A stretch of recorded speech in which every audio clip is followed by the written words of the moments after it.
మొన్న మధ్యన గ్యాస్ కొరత అన్నటువంటిది ఒక వ్యాప్తి చేసిన ప్రచారం, ఒక పక్కన ప్రభుత్వం చెప్పినా సరే వినకుండా చేసిన ప్రచారం, దాంతో అవసరం లేకున్నా గ్యాస్ బండల బుకింగ్తో ఇబ్బంది పడ్డాడు. బ్లాక్లో 2000, 2500కి అమ్మినటువంటి పరిస్థితి అయిపోయింది.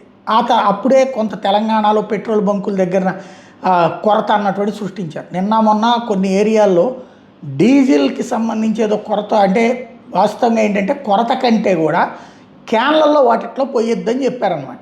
ఇప్పుడు ఈ వరి కోత మిషన్లు వీటికి ఆక్వా చెరువుల నిర్వహణకి సంబంధించినటువంటి దాంట్లో వాళ్ళు అక్కడి నుంచి తేలేరు కదా మిషన్స్ని, వాటిని క్యానుల్లోనే పోసుకెళ్తారు. ఇప్పుడు క్యానుల్లో పోయడానికి వీలు లేదని ప్రభుత్వం చెప్పేటప్పటికి అదిగో ఆయిల్ కొరత అన్నటువంటి ప్రచారం భారీ ఎత్తున చేసుకొస్తున్నారు.